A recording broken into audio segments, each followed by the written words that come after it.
Nahmaduhu wa nusalli wa nusallimu ala rasulihil karim, amma ba'du. A'udzu billahi minasyaitonir rajim. Bismillahirrahmanirrahim. Iyyaka na'budu wa iyyaka nasta'in.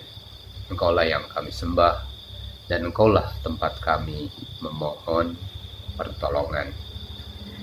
Saudara-saudara sekalian, pada waktu subuh ini kita mencoba mendalami ayat-ayat Al-Fatihah, kalimat iyyaka. Nah, bisa lebih dekat lagi maknanya dengan menyebut hanya engkau sajalah yang kami sembah. Di sini terdapat iyyaka dua kali. Hanya engkau sajalah yang kami sembah dan hanya engkau saja tempat kami memohonkan pertolongan.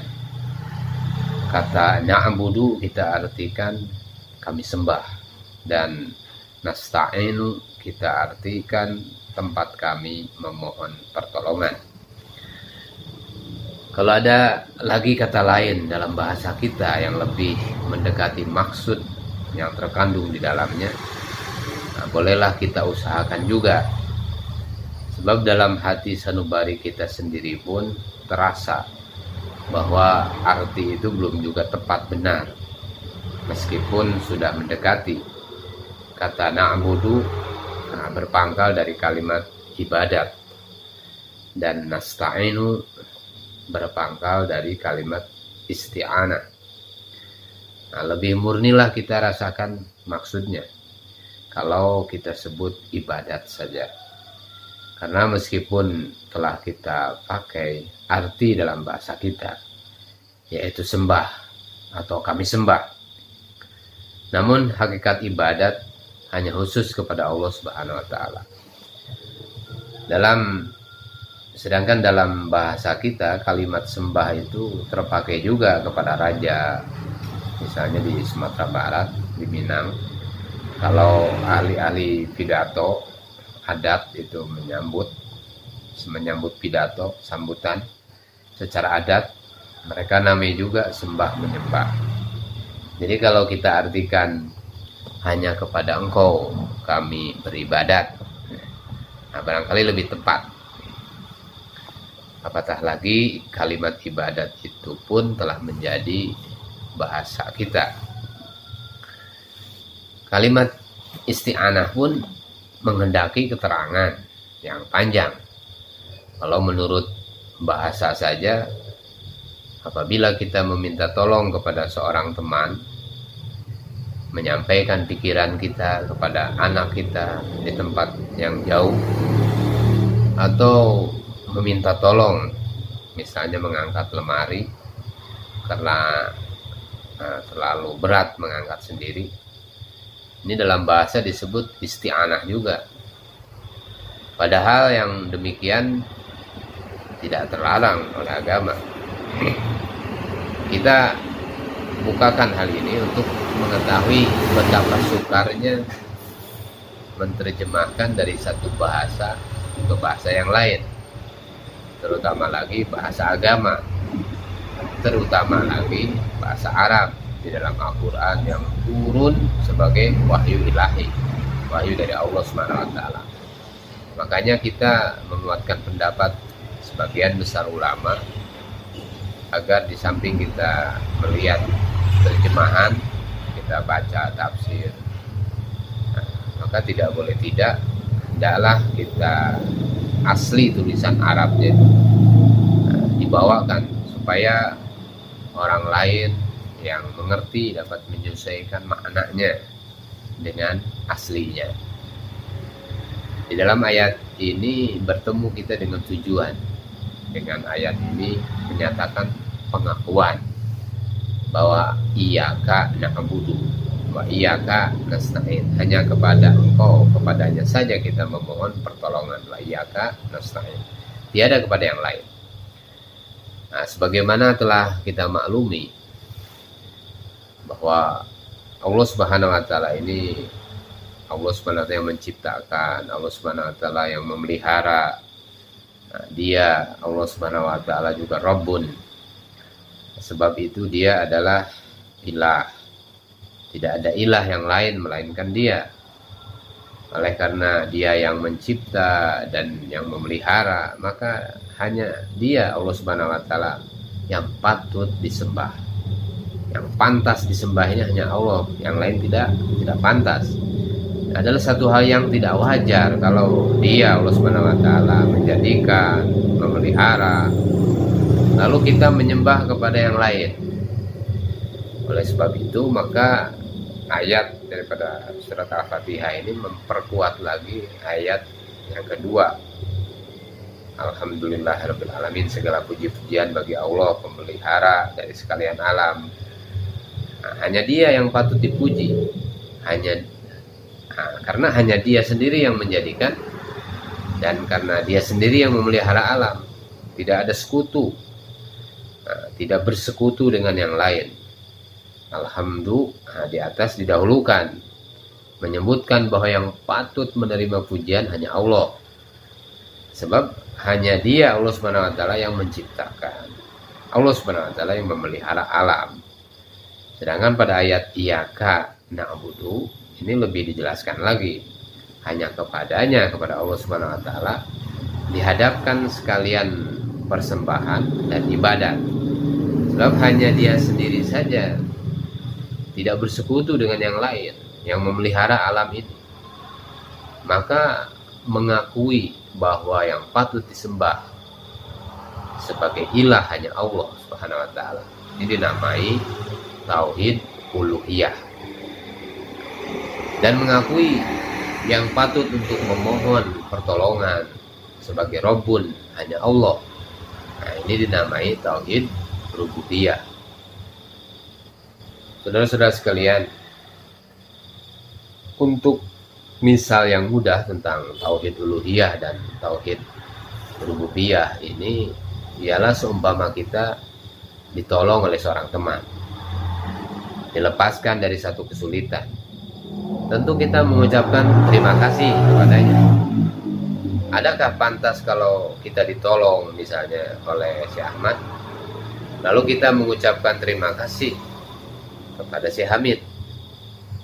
Maka orang yang mengakui bahwa yang menjadikan alam dan memelihara alam adalah Allah, tetapi menyembah kepada yang lain, adalah orang musyrik. Jadi orang itu termasuk kategori musyrik. Dia melibatkan dirinya dalam kemusyrikan. Tauhidnya sendiri pecah belah.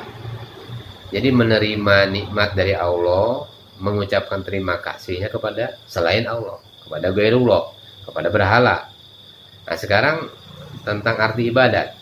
Arti yang luas daripada ibadat adalah memperhambakan diri dengan penuh keinsafan, dengan penuh tadarru, dengan penuh kerendahan.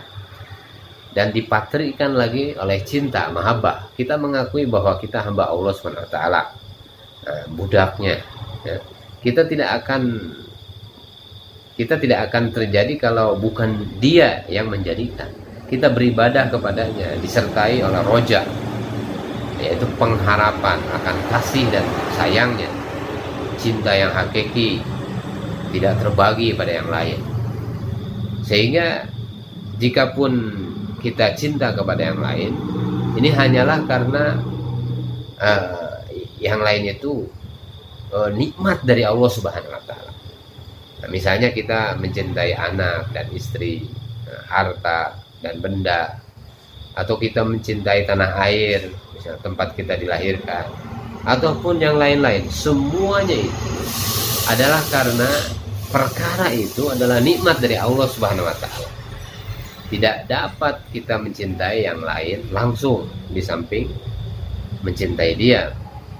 Nah, karena kalau ada cinta lain di samping cinta kepada Allah, itulah cinta yang terbagi. Apabila telah terbagi, nah itulah pangkal dari syirik, pangkal daripada kemusyrikan. Dan tidak ada pula yang lain yang kita puja atau kita sembah yang berupa ibadat. Karena yang lain itu semuanya adalah ghairullah, makhluk Allah Subhanahu wa taala semata. Nah, kita diperintahkan oleh Allah Subhanahu wa taala hormat kepada yang patut dihormati. Kita juga disuruh kasih kasih sayang kepada ibu bapak, juga setia kepada negara atau raja atau kepala negara. Dan kita diperintahkannya ini supaya hormat juga kepada guru misalnya. Ini semua ini kita kerjakan karena Allah yang menyuruh. Tetapi kita tidak akan sampai beribadah kepada ayah bunda atau kepada negara atau kepada raja dan kepada kepala negara misalnya, atau kepada guru. Kemudian datanglah isti'anah, yaitu memohonkan pertolongan. Iyyaka na'budu wa iyyaka nasta'in. Pada ayat ini kita disuruh mengucapkan pengakuan bahwa hanya Dia, Allah Subhanahu wa taala, tempat kita memohonkan pertolongan. Dengan demikian kita akui sendiri bahwa kita sendiri tidaklah berkuasa buat mencapai segala rencana yang telah kita rencanakan, yang telah kita cadangkan di dalam hidup ini. Tenaga kita sangat terbatas dan kita tidak akan sampai kalau tidak Tuhan yang menolong. Kalau tidak Allah Subhanahu wa taala menolong, kita tidak akan sampai. Sebagai telah diterangkan barusan, bahwa dengan menyebut iyyaka nasta'inu, ini terkandung lagi tauhid di dalam, yaitu memohonkan pertolongan. Dengan mendahulukan iyyaka, yaitu berarti bahwa hanya Engkau saja. Ini sudah lebih tegas lagi. Maksudnya daripada misalnya kita berkata nasta'inuka, ya, yang berarti kami meminta tolong kepada Engkau. Dan dia pun menimbulkan kekuatan di dalam jiwa kita, bahwa kita tidak mengharapkan pertolongan dari yang lain, sebab yang lain ini tidak berkuasa dan tidak ada daya upaya buat menolong kita. Jadi jangan kita campur adukan di antara isti'anah dengan mu'awanah. Di dalam hal memohonkan pertolongan, kita tetap hanya kepada Allah. Tetapi di antara kita manusia, sesama manusia, makhluk sesama makhluk pun diperintah oleh Allah Subhanahu wa taala supaya saling tolong menolong, bertolong-tolongan, berkooperasi. Nah, itu namanya bukan isti'anah, itu namanya mu'awanah. Di dalam surat Al-Maidah, ini surat yang kelima ayat yang kedua, Allah Subhanahu wa taala menyatakan wa ta'awanu 'alal birri wat taqwa wa la ta'awanu 'alal itsmi wal 'udwan, agar hendak kita tolong menolong di dalam berbuat kebajikan dan takwa. Ta'awanu 'alal birri wat taqwa, dan jangan kita tolong menolong di dalam hal dosa dan permusuhan. Tetapi di dalam ayat muawanah ini bertemu lagi intisari, pertahanan isti'anah. Artinya sebagai muslim yang sadar akan nilai imannya, di dalam isti'anah kita tetap hanya kepada Allah Subhanahu wa taala. Tetapi terhadap orang lain kita harus mau menolong, sebab melaksanakan perintah Allah Subhanahu wa taala juga. Nah, kita tahu sabda Nabi sallallahu alaihi wasallam bahwa tangan di atas lebih baik daripada tangan di bawah. Nah, setiap orang berusaha dan bekerja menurut bakatnya. Ada dokter menolong orang sakit, dan orang sakit datang meminta tolong dan diberi obat. Nah, guru misalnya menolong muridnya dengan mengajarnya tulis dan baca, dan juga ilmu yang lain, dosen mengajari mahasiswa. Ini semuanya itu jangan dicampur aduk dengan isti'anah. Nah, sebab itu semuanya adalah hubungan manusia dengan sesama manusia. Memang yang kuat hendaklah menolong yang lemah, yang kaya menolong yang miskin, dan semua itu adalah dalam rangka meminta tolong kepada Allah Subhanahu wa taala juga. Jadi semuanya itu dalam rangka meminta tolong kepada Allah Subhanahu wa taala juga. ta'awanu 'alal birri wat taqwa itu, maka tolong menolong, yang satu meminta tolong kepada yang lain dan yang lain meminta tolong kepada yang satu di dalam urusan kehidupan sehari-hari, ini tidaklah terlarang. Karena itu bukan di dalam rangka memandang bahwa tempat manusia tolong itu sebagai tempat beribadat.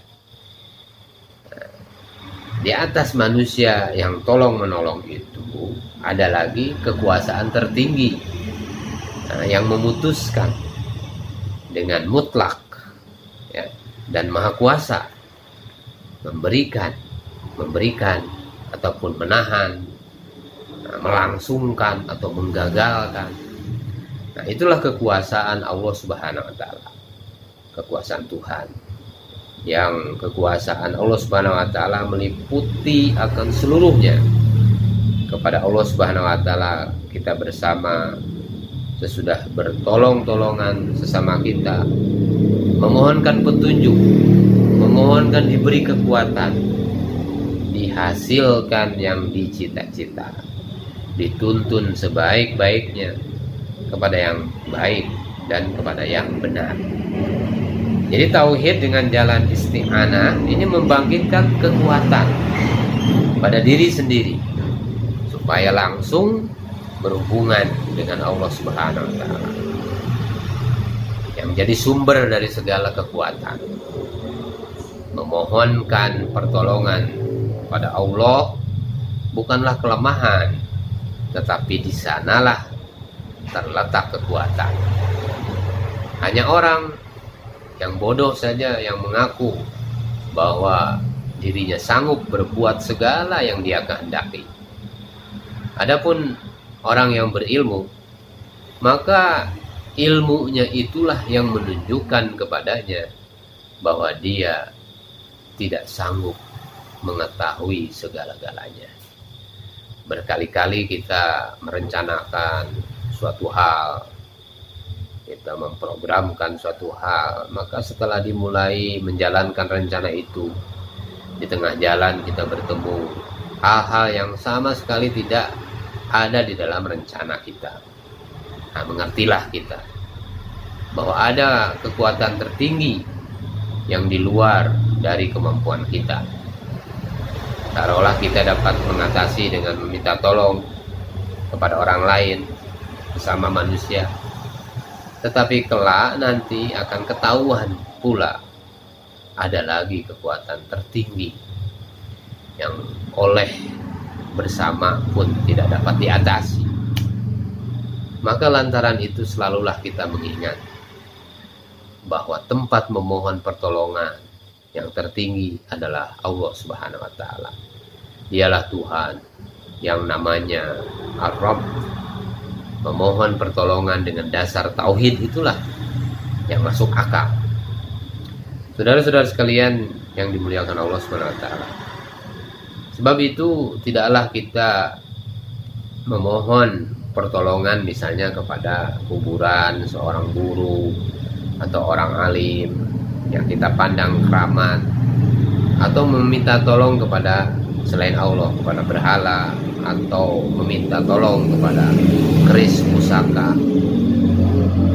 Ya, dengan kalimat iyyaka nasta'in tadi itu, yang berarti hanya kepada engkau saja aku meminta tolong.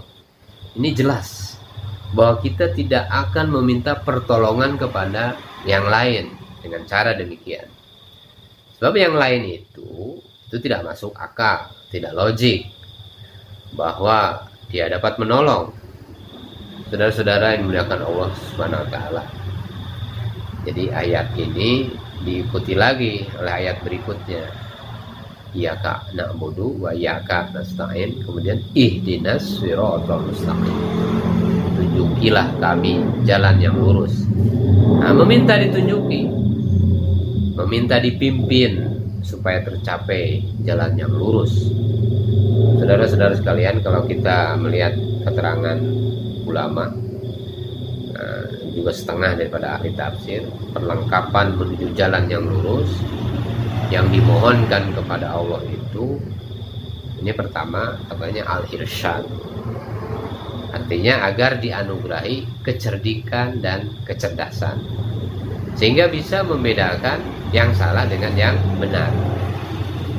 Nah, kedua yaitu at-taufiq, yaitu bersesuaian hendaknya dengan apa yang direncanakan oleh Allah Subhanahu wa taala. Kemudian yang ketiga al-ilham, diberi petunjuk supaya dapat mengatasi sesuatu yang sulit. Kemudian yang keempat ad-dilalah, artinya ditunjuk dalil dan tanda di mana tempat yang berbahaya, di mana yang tidak boleh dilalui dan sebagainya. Jadi seumpama tanda-tanda yang dipancangkan di tepi jalan berbagai macamnya untuk memberi alamat bagi pengendali kendaraan bermotor. Saudara-saudara sekalian yang dimuliakan Allah Subhanahu wa taala. Menurut riwayat dari Ibnu Abi Hatim, dari Ibnu Abbas, menurut beliau, ini yang dimaksud dengan meminta ditunjuki jalan yang lurus, ini adalah mohon ditunjuki agamamu yang benar. Menurut beberapa riwayat dari ahli-ahli hadis, daripada Jabir bin Abdullah, jadi yang dimaksud dengan Shiratal Mustaqim adalah agama Islam. Dan menurut beberapa riwayat lagi, Ibnu Mas'ud memberikan penjelasan bahwa yang dimaksud dengan Shiratal Mustaqim adalah kitab Allah, yaitu Al-Quran. Saudara-saudara sekalian yang dimuliakan oleh Allah Subhanahu wa taala.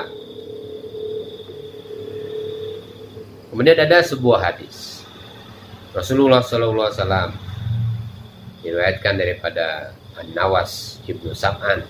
Pernah Rasulullah SAW berkata bahwasanya Allah Subhanahu wa taala telah membuat satu perumpamaan, yaitu tentang Shiratal Mustaqim itu, bahwa di kedua belah jalan itu ada dua buah dinding tinggi. Pada kedua dinding tinggi itu ada beberapa pintu terbuka. Ada beberapa pintu terbuka. Dan di atas tiap-tiap pintu itu ada penutupnya, lalansir atau gordennya. Sedangkan di ujung jalan tengah yang lurus, Shiratal Mustaqim itu, ada seorang berdiri, memanggil-manggil, wahai sekalian manusia, masuklah ke dalam sirat ini semuanya, jangan kamu berpecah belah. Ini panggilan. Dan ada pula seorang penyeru dari atas sirat, di atas sirat. Maka apabila manusia hendak membuka salah satu pintu dari pintu-pintu itu, maka berkata dia, celaka, jangan kau buka itu. Kalau engkau buka, pasti engkau akan terperosok ke dalam. Maka kata Rasulullah SAW selanjutnya, jalan sirat itu adalah Islam. Dan kedua dinding sebelah menyebelah itu, ini adalah segala batas-batas yang ditentukan oleh Allah Subhanahu wa taala, hududullah. Banyak pintu-pintu terbuka itu segala yang diharamkan oleh Allah Subhanahu wa taala. Lalu penyeru yang menyeru di ujung jalan itu, nah itulah kitab Allah. Dan penyeru yang menyeru di atas, nah itu wa'iz, yaitu pemberi nasihat dari Allah yang ada dalam tiap-tiap diri muslim. Saudara sekalian, berkata Ibnu Katsir menjelaskan bahwa hadis ini hadis hasan, hadis sahih. Maka semua penjelasan tadi dapat digabungkan menjadi satu. Shiratal Mustaqim memang agama yang benar. Dan itulah agama Islam. Dan sumber petunjuk dalam Islam itu tidak lain adalah Al-Quran. Dan semuanya dapat diambil contohnya dari kehidupan Nabi SAW, Nabi Muhammad SAW, dan juga sahabat-sahabat beliau yang utama. Saudara-saudara sekalian, ada seorang ulama memberikan penjelasan agak menyempit lagi. Ya, Fudail bin Iyad rahimahullah, maka beliau katakan Shirathul Mustaqim itu jalan pergi naik haji. Saudara sekalian, memang dapat menunaikan haji sebagai rukun Islam yang kelima dengan penuh keinsapan dan penuh kesadaran, sehingga mencapai haji yang mabrur ini sudah sebagian daripada Shirathul Mustaqim juga. Nah, apakah lagi bagi orang semacam Fudail bin Iyad sendiri? Adapun bagi orang lain belum tentu naik haji itu Shirathul Mustaqim. Nah, terutama kalau dikerjakannya karena ria, mempertontonkan kekayaan, kemasyhuran, mencari nama, atau sebagai kendaraan politik untuk mencari simpati, mencari simpati rakyat yang memang dungu. Nah, dengan ayat ini kepada kita telah ditunjukkan apa yang amat penting kita memohonkan pertolongan kepada Allah Subhanahu wa taala. Mohon ditunjuki jalan yang lurus. Saudara-saudara sekalian, kita telah ditakdirkan oleh Allah Subhanahu wa taala hidup di dunia ini. Melalui hidup di dunia ini samalah artinya dengan melalui satu jalan. Nah, kita takut akan bahaya dan ingin selamat di dalam perjalanan itu. Kita mau yang baik dan tidak mau yang buruk. Kita mau yang manfaat dan tidak mau yang mudarat. Dengan ayat-ayat yang telah dibicarakan tadi, kita telah memulai membaca dengan namanya, dengan bismillah, dengan menyebut nama Allah. Kita juga telah mengakui bahwa Dia Maha Pemurah, Maha Penyayang. Kita juga telah memuji Allah, alhamdulillahirabbil alamin.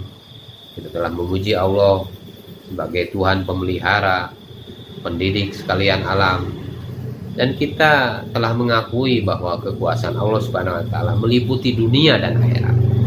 Dia Rahman dan Rahim, tetapi Dia juga menguasai dan mempunyai hari pembalasan.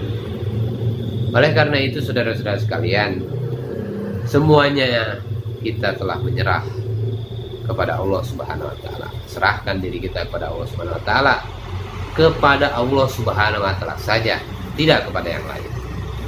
Sehingga kita telah menyatakan tekad bahwa yang kita sembah hanya Allah Subhanahu wa taala, dan tempat kita memohon pertolongan hanya kepada Allah Subhanahu wa taala. Sekarang setelah penyerahan demikian, nah, mulailah kita memasukkan permohonan puncak dari segala permohonan itu, yaitu agar supaya ditunjuki jalan yang lurus, ihdinas shiratal mustaqim. Nah, kita pun mengaku bahwa petunjuk itu sejak lahir ke dunia telah diberikan oleh Allah Subhanahu wa taala secara berangsur-angsur. Pertama, sejak mulai lahir telah diberi kita persediaan petunjuk pertama, sehingga bila terasa lapar kita menangis, bila terasa basah maka kita pun menangis. Dan sejak lahir telah diberi petunjuk. Nah, kita ini bagaimana kita mencuci susu ibu, dan setelah itu dengan berangsur-angsur dari hari ke hari, dari bulan ke bulan, berangsur-angsur kita dapat membedakan bunyi yang didengar, kemudian juga warna yang dilihat. Dalam masa perangsuran itu kita diberi naluri untuk perlengkapan hidup, seperti yang diberikan sekaligus kepada binatang. Tetapi pada binatang terhenti hingga demikian saja. Dan pada kita manusia diteruskan lagi dengan pertumbuhan akal dan pikiran. Akallah yang memperbaiki kesalahan pendapat panca indera. Ini pendapat mata, pendapat telinga. Mata melihat dan merasa seketika kereta yang kita tumpangi berhenti di sebuah stasiun, dan bahwa dia telah berangkat pulang. Padahal yang berangkat itu belum kereta, belum kereta api yang kita tumpangi itu, melainkan kereta api yang di sebelahnya dan lain-lain sebagainya. Ini mata melihat misalnya tongkat yang lurus di dalam air, ini kelihatannya bengkok, sedangkan akal menolaknya. Saudara-saudara sekalian, tetapi akal saja belumlah cukup menjadi pedoman. Sebab di dalam diri kita sendiri bukan akal dan panca indera saja yang harus diperhitungkan. Kita perhitungkan juga syahwat dan hawa nafsu kita. Nah, demikian juga naluri-naluri yang lain. Kita inginkan makan dan minum supaya hidup, supaya berketurunan. Kita ingin mempunyai teman hidup. Laki-laki mencari perempuan, dan perempuan juga menunggu laki-laki. Nah, kita ingin mempunyai apa-apa yang kita ingin mempunyai persediaan. Kita ingin, dan orang lain pun ingin. Nah, untuk mencari apa yang kita ingini itu, kita pergunakanlah akal. Dan orang lain untuk mencari keinginannya mempergunakan akalnya juga. Ya, mempergunakan akalnya juga. Kadang-kadang seluruh orang itu mengingini satu macam barang, maka terjadilah perebutan. Mendapatlah siapa yang lebih cerdik atau lebih kuat. Kadang-kadang nampak satu hal yang diperlukan dan sangat diingini, dipakailah segala daya upaya untuk mencapainya.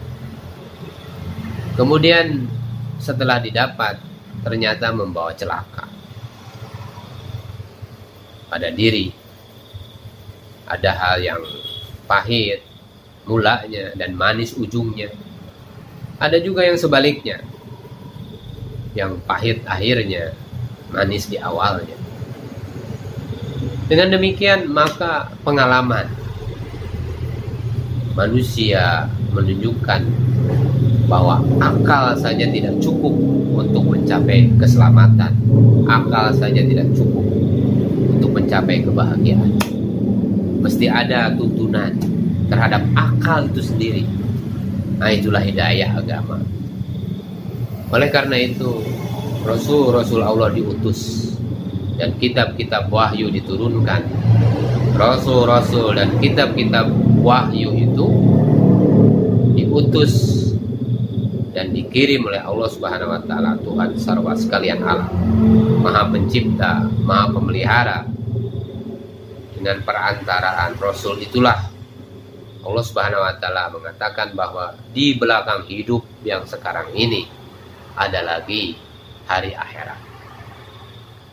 Untuk memperhitungkan perbuatan di dalam perjalanan hidup itu, bagaimana pemakaian panca indera, bagaimana pemakaian akal, adakah dia membawa maslahat bagi diri sendiri dan bagi sesama manusia dan bagi hubungannya dengan Allah Subhanahu wa taala.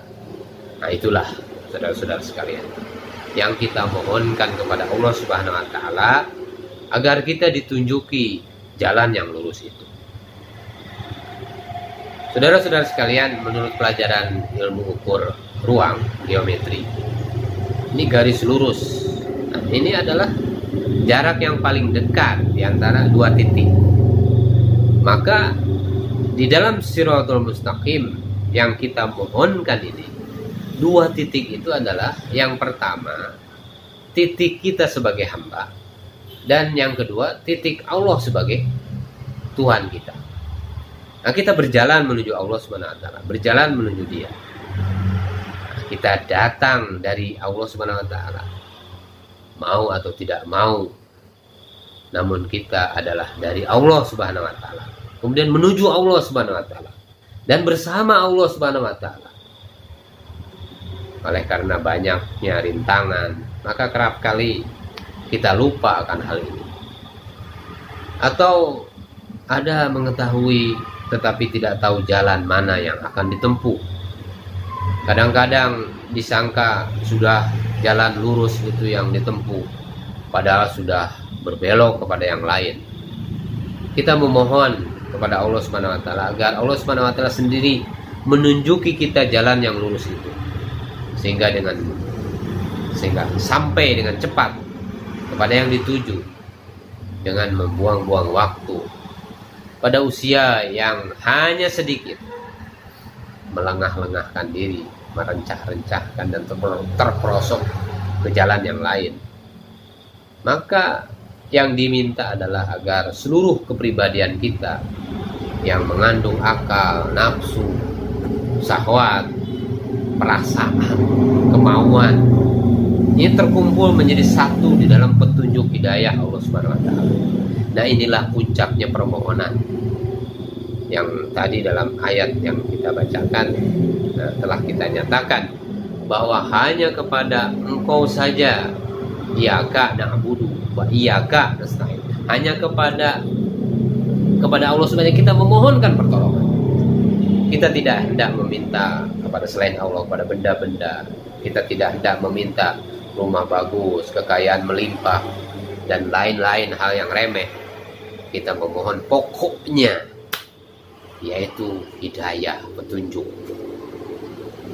Yang lain adalah terserah kepada petunjuk yang lurus itu.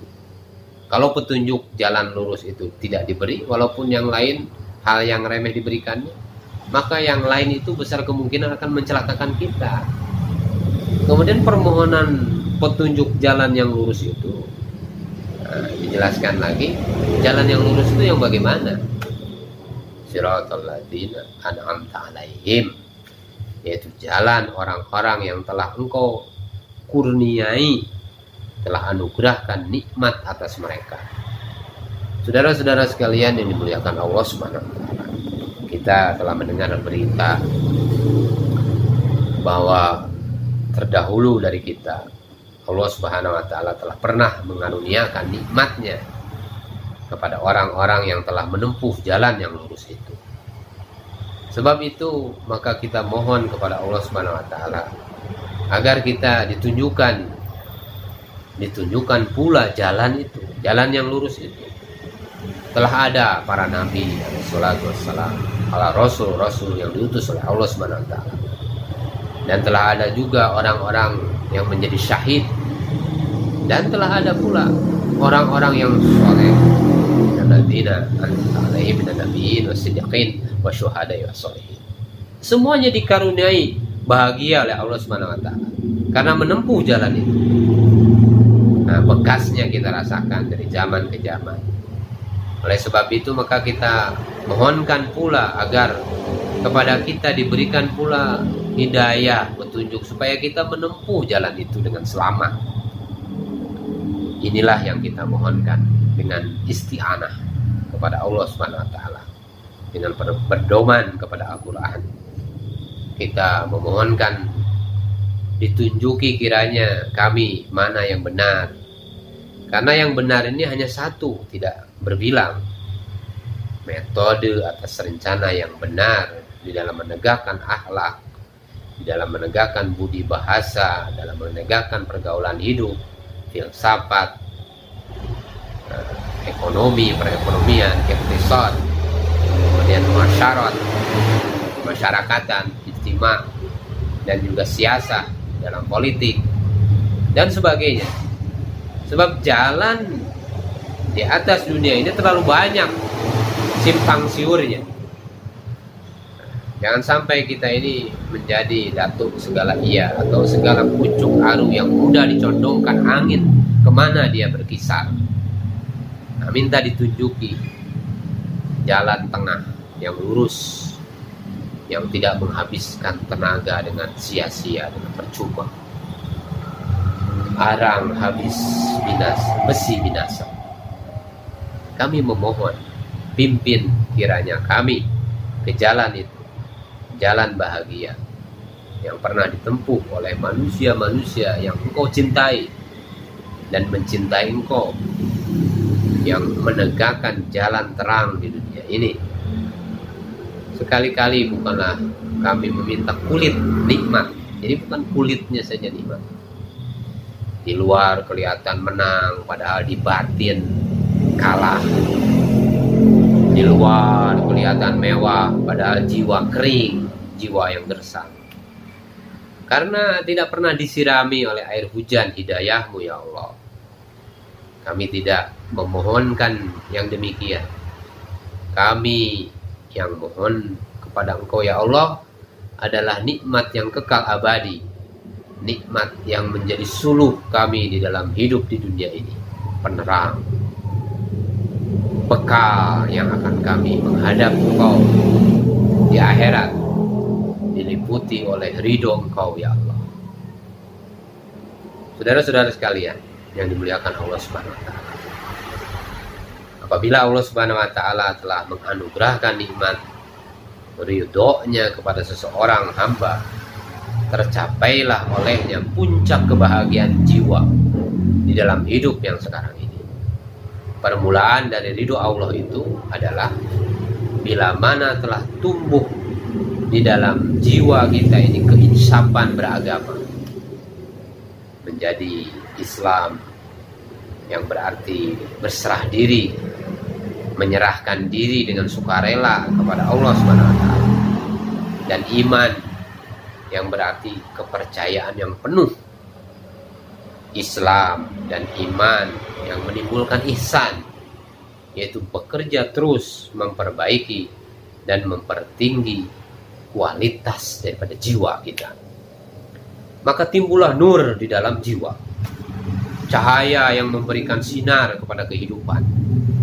Dan cahaya itu jualah yang akan menyuluhinya sampai ke akhirat, memberikan terang ke dalam hati sampai ke akhirat. Nikmat inilah yang kita mohonkan kepada Allah SWT.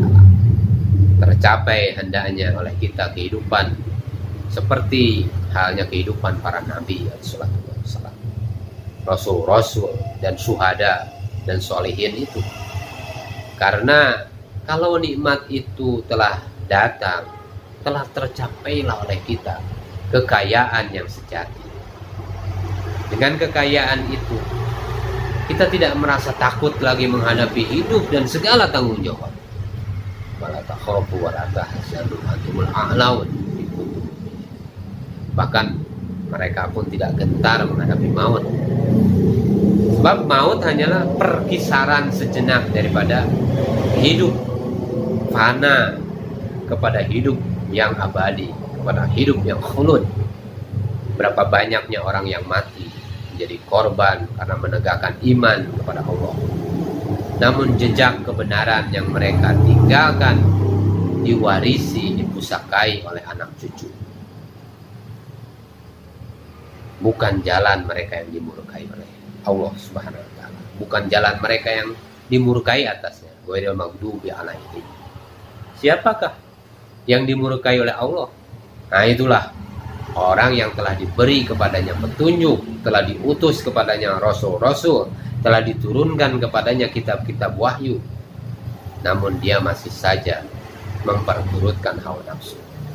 Para man ittakhadha ilaha hawahu, telah ditegur berkali-kali, namun teguran itu tidak juga diperdulikannya. Dia merasa lebih pintar daripada Allah Subhanahu wa taala. Dia merasa lebih pintar daripada para rasul. Rasul-rasul dicemoohnya. Petunjuk Allah diletakkannya ke samping atau ke belakang. Diperdayakan oleh setan. Setan diperturutkannya. Dalam kisah-kisah yang lama ada disebutkan bahwa pada suatu hari ada seorang orang besar di kerajaan datang menghadap raja. Pejabat-pejabat datang menghadap raja bersama-sama dengan orang-orang besar yang lain, pejabat-pejabat yang lain. Setelah masuk ke dalam majelis raja, maka baginda menunjukkan wajah yang girang dan tersenyum simpul melihat tiap-tiap orang daripada pejabat itu, daripada orang-orang besar itu. Tetapi kepada seseorang, maka raja ini baginda tidak melihat.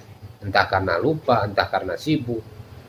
Maka sangatlah berduka cita hati pejabat itu, yang seorang itu. Saudara-saudara sekalian, apakah Baginda Raja ini murka kepada saya, ataukah Baginda tidak senang lagi kepada saya? Maka setelah bubar daripada majelis itu, maka dia pun pulang ke rumahnya dengan hati yang murung, hati yang sedih. Lalu diminumnya racun setelah menulis sepucuk surat yang diwasiatkannya supaya disampaikan ke tangan Baginda Raja. Maka di situ dia tuliskan, oleh karena Sri Paduka Baginda Raja tidak berkenan lagi kepada hamba, maka telah hamba ambil keputusan menghabisi hidup hamba, karena tidak ada harga hidup lagi kalau Sri Paduka Baginda Raja tidak berkenan lagi kepada hamba, kepada pati.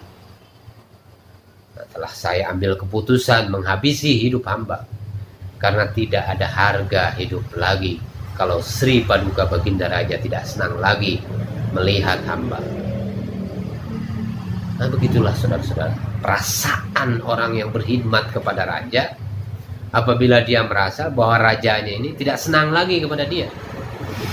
Maka betapalah perasaan kita, wahai insan yang gofil, kalau Tuhan Allah Subhanahu wa Ta'ala yang murka kepada kita, kita pun akan dihadirkan juga di hadapan Tuhan, di hadapan Allah bersama yang lain, tetapi Allah Subhanahu wa Ta'ala murka kepada kita.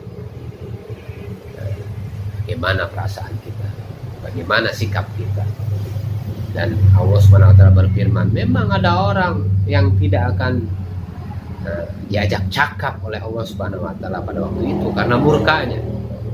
Bagaimana difirmankan di dalam surat Al-Imran ayat ke-77, yaitu tentang orang yang memperjualbelikan janji Allah dan mempermudah-mudah sumpah karena mengharapkan harga yang sedikit. Padahal walaupun mendapat tukaran harga sebesar bumi dan langit, masih amat sedikit juga, karena ada yang akan dibawa ke akhirat. Saudara-saudara sekalian yang dimuliakan oleh Allah Subhanahu wa Ta'ala, itulah orang yang tidak ada bagian untuk mereka di akhirat, dan tidaklah Allah Subhanahu wa Ta'ala akan bercakap-cakap dengan mereka dan tidak akan memandang kepada mereka di hari kiamat, dan tidak dia akan membersihkan mereka, wala yuzakihim, dan bagi mereka azab yang pedih. Ini tertulis juga di dalam surat Al-Baqarah ayat ke-179.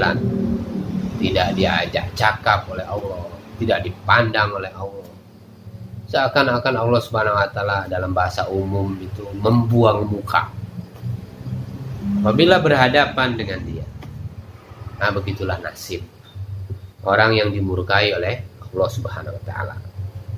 Orang yang dimurkai adalah yang sengaja keluar daripada jalan yang benar karena memperturutkan hawa nafsu, padahal dia sudah tahu orang yang telah sampai kepadanya kebenaran agama lalu ditolak dan ditantangnya.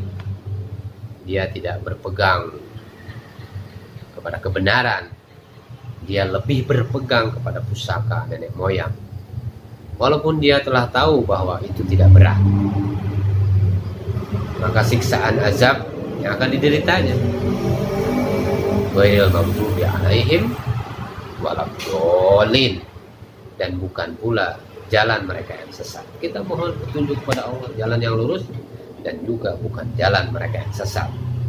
Saudara-saudara sekalian, adapun orang yang sesat itu, ini adalah orang yang berani-berani saja membuat jalan sendiri di luar jalan yang digariskan oleh Allah Subhanahu wa Ta'ala, tidak mengenal kebenaran atau tidak dikenalnya menurut maksud yang sebenarnya.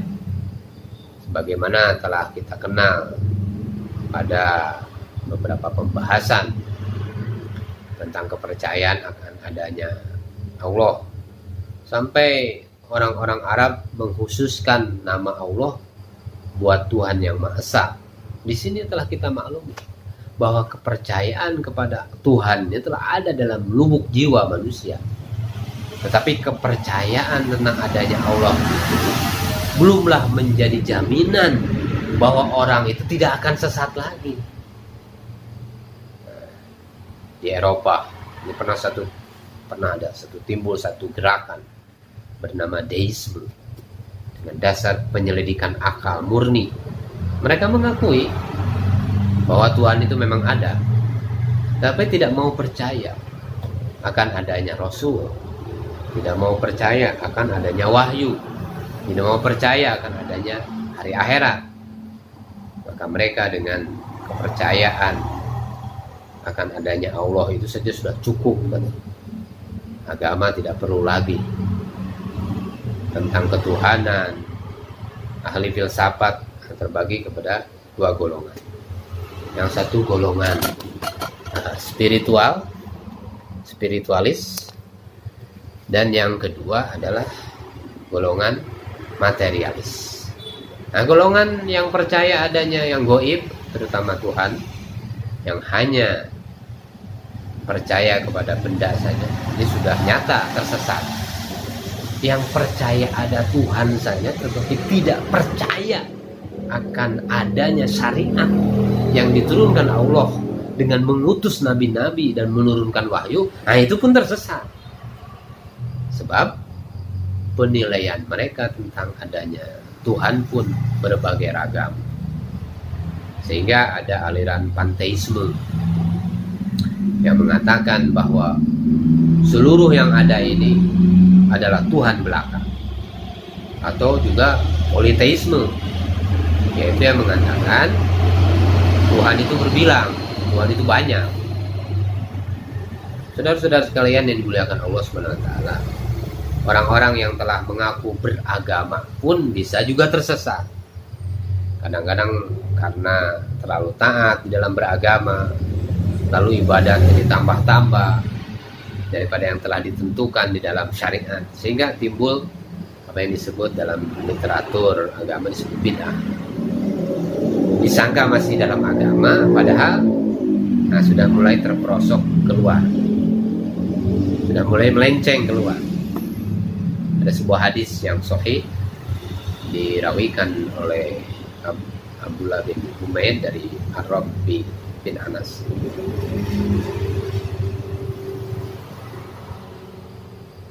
Saudara-saudara sekalian, demikian juga ada daripada Sa'id bin Jubair dan juga hadis lain yang dirawikan oleh Imam Ahmad dan lain-lain daripada Abiullah bin Syakib, daripada Abu Zar, dan diriwayatkan juga oleh Sufyan bin Uyainah,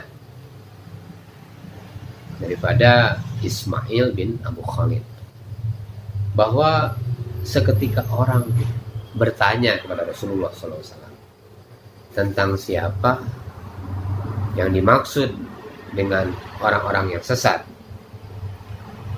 Lalu Rasulullah SAW menjawab, yang dimaksud dengan orang yang dimurkai adalah Yahudi, Ghairil Maghdub. Nah, sekarang adolin yang dimaksud adalah orang-orang yang sesat adalah Nasrani. Nah, hadis ini dengan berbagai jalan. Saudara-saudara sekalian, ini banyak tercantum hadis ini dalam beberapa kitab-kitab pendalaman mengenai Al-Quran. Saudara-saudara sekalian yang dimuliakan oleh Allah SWT, yang wajib kita tekankan dan kita perhatikan di sini adalah kepada sebab-sebab. Maka Yahudi dikatakan kena murka Allah, dan sebab-sebab Nasrani tersesat. Nah, perhatian kita jangan hanya ditujukan kepada Yahudi dan Nasraninya saja, tetapi hendaklah kita tilik sebab mereka kena murka dan sebab mereka tersesat. Nah, Yahudi dimurkai sebab mereka selalu mengingkari segala petunjuk yang dibawa oleh Rasul mereka. Nah, kisah-kisah pengingkaran Yahudi itu ini banyak sekali di dalam kitab-kitab mereka sendiri sampai sekarang, sehingga Nabi Musa alaihissalam pernah mengatakan bahwa mereka itu keras kepala,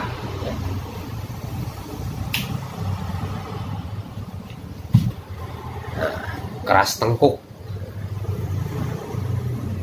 tak mau tunduk.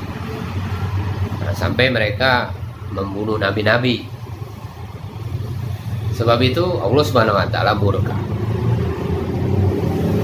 Nasrani sekarang ini tersesat karena sangat cinta kepada Nabi Isa Al-Masih. Mereka mengatakan Isa itu anak Allah. Bahkan Allah sendiri menjelma menjadi anak, datang ke dunia, menebus dosa manusia. Maka bagi kita umat Islam yang membaca Al-Fatihah ini sekurang-kurangnya 11 kali sehari di dalam sehari semalam, hendaklah diingat, jangan sampai kita menempuh jalan yang akan dimurkai oleh Allah Subhanahu wa taala. Seperti Yahudi. Apabila satu kali kita telah memandang bahwa pelajaran yang lain lebih baik dan berguna daripada pelajaran Nabi Muhammad SAW, maka mulailah kita diancam oleh kemurkaan Allah Subhanahu wa taala. Di dalam surat An-Nisa itu ayat yang ke-65 itu sampai dengan sumpah Allah Subhanahu wa taala mengatakan bahwa tidaklah mereka beriman sebelum mereka bertahkim kepada Nabi Muhammad SAW di dalam hal-hal yang mereka perselisihkan, dan mereka tidak merasa keberatan menerima keputusan yang beliau putuskan, dan mereka pun menyerah sebenar-benar menyerah. Nah, kalau ini tidak kita lakukan, pasti kita juga sama seperti orang Yahudi akan murka dari Allah Subhanahu wa taala. Nah, kalau kita katakan pula misalnya bahwa Nabi Muhammad SAW itu adalah Al-Haqiqatul Muhammadiyah atau Nur Muhammad, yaitu Allah Ta'ala sendiri yang menjelmakan diri, ibraza haqiqatihi, ke dalam alam ini. Nah, seperti ada juga anutan setengah ahli tasawuf. Nah, itu niscaya tersesat. Kita juga sebagai Nasrani, jadi kita betul-betul harus memahami ini. Tapi ini diperdebatkan, silakan. Jadi nanti kita ada pembicaraan yang khusus mengenai itu. Di dalam kitab Al-Manar dinyatakan Syekh Muhammad Abduh, ini orang yang tersesat, ini terbagi atas 4 tingkat. Pertama, yang tidak sampai kepadanya dakwah, atau ada sampai tetapi hanya dia dapat dengan panca indera dan akal, tidak ada tuntunan agama. Nah, meskipun di dalam soal-soal keduniaan mungkin mereka tidak sesat, namun mereka pasti sesat di dalam mencari kelepasan jiwa dan kebahagiaannya di akhirat. Siapa yang tidak menikmati agama, tidaklah dia akan merasai nikmat daripada kedua kehidupan itu. Akan berjumpalah bekas kekacauan dan kegoncangan di dalam kepercayaannya sehari-hari, diikuti oleh bermacam-macam bahaya dan kritis yang tidak dapat diatasi. Yang demikian adalah sunatullah di dalam alam ini, yang tidak didapat jalan lain untuk mengalahkannya. Saudara-saudara sekalian, adapun nasib mereka di akhirat kelak, nyatalah bahwa kedudukan mereka tidak sama dengan orang-orang yang memperoleh hidayah, memperoleh petunjuk, mungkin juga diberi maaf oleh Allah Subhanahu wa taala, karena Allah Subhanahu wa taala berbuat sekehendaknya. Kemudian saudara-saudara sekalian, yang kedua, peringkat yang kedua adalah sampai kepada mereka dakwah atas jalan yang dapat membangun minat pikiran. Nah, mereka pun telah mulai tertarik oleh dakwah, tetapi sebelum sampai menjadi keimanannya, dia pun mati.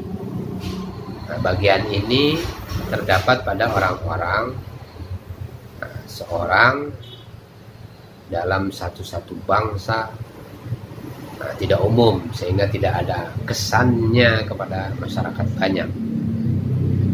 Adapun nasib orang-orang seperti ini kelak, menurut mazhab ulama-ulama, menurut pendapat ulama-ulama mazhab Asy'ari, diharapkan juga moga-moga mereka mendapat rahmat belas kasihan daripada Allah Subhanahu wa taala. Abu Hasan Al-Asy'ari sendiri berpendapat demikian. Saudara-saudara sekalian, tetapi menurut pendapat jumhur ulama, jadi maksudnya jumhur ini golongan terbesar daripada ulama, tidaklah diragukan bahwa persoalan mereka lebih ringan daripada persoalan orang yang mengingkari sama sekali, yaitu orang yang tidak percaya akan nikmat akal dan yang lebih senang kepada kejahilan. Kemudian peringkat yang ketiga, dakwah sampai kepada mereka dan mereka pun akui, tetapi tidak mereka pergunakan akal untuk mereka berpikir dan menyelidiki daripada pokoknya, tetapi mereka berpegang teguh juga kepada hawa nafsu atau kebiasaan lama, atau juga mereka menambah-nambah. Nah, inilah yang disebut adanya bid'ah tentang akidah. Nah, inilah orang yang itikadnya telah jauh menyeleweng dari Al-Quran dan dari teladan yang ditinggalkan oleh salafus saleh. Nah, inilah yang membawa pecah umat.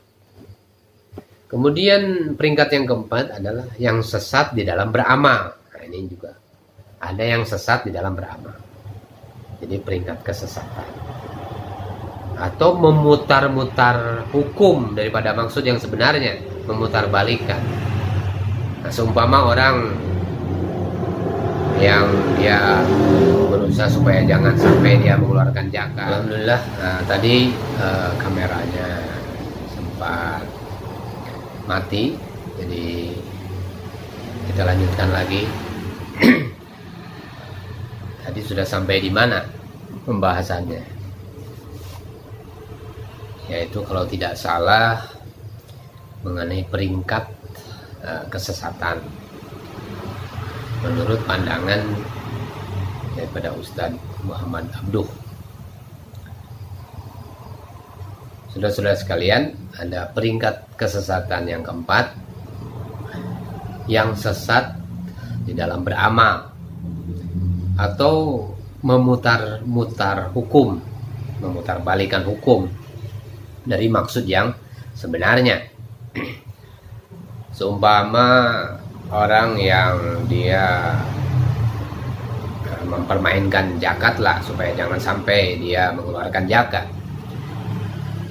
Setelah dekat habis tahun, itu dipindahkan kepemilikan harta itu kepada orang lain, misalnya kepada anaknya. Dan setelah lepas masa membayar zakat itu dengan persetujuan berdua, maka anak itu menyerahkan pula kembali kepadanya. Jadi dengan demikian dia merasa bangga. Karena apa? Karena merasa telah berhasil mempermainkan hukum Allah. Dia merasa bangga berhasil mempermainkan Allah. Disangkanya Allah Subhanahu wa taala ini bodoh.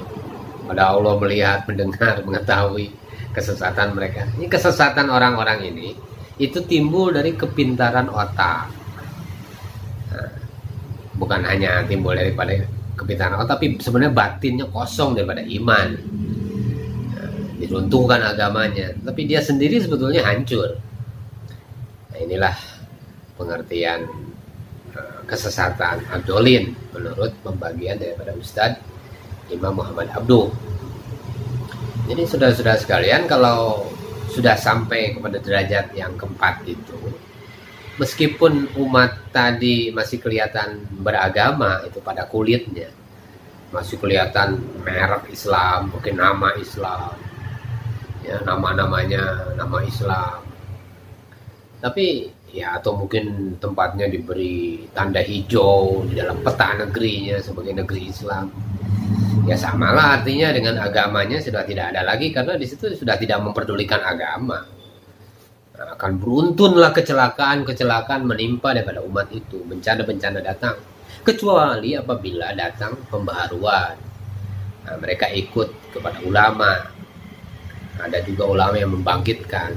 Kalau pembaharuan tidak datang, nah, umat itu akan hancur dan hilang. Atau mereka dibawa kepada agama yang benar, mana mereka tidak menerima. Mungkin kelak orangnya bahkan berbondong-bondong keturunannya memeluk agama orang lain yang lebih kuat, mengadakan propaganda. Karena apa? Karena mereka menyia-nyiakan nikmat daripada agama, menyia-nyiakan orang yang memanggil agama, memanggil kepada kebenaran, memanggil kepada jalan yang lurus. Bahkan para ulama yang lurus itu disingkirkan. Nah, malah ulama-ulama yang lurus itu dizalimi. Nah, inilah satu kerusakan yang betul-betul kita mohonkan kepada Allah Subhanahu wa taala, agar Allah Subhanahu wa taala menghindarkan kita daripada fitnah-fitnah seperti ini. Semoga tadzkirah kita di waktu pagi ini, di waktu subuh, kuliah subuh ini memberikan banyak manfaat bagi kita, terutama saya sendiri, kita sama-sama saling mengingatkan agar iman kita diperbaiki oleh Allah Subhanahu wa taala. Rabbana la tuzigh qulubana ba'da idh hadaytana wa hab lana min ladunka rahmah innaka antal wahhab. Rabbana atina fid dunya hasanah wa fil akhirati hasanah wa qina adzabannar. Amin amin bi rahmatika ya arhamar rahimin. Alhamdulillahirabbil alamin. Wassalamualaikum warahmatullahi wabarakatuh.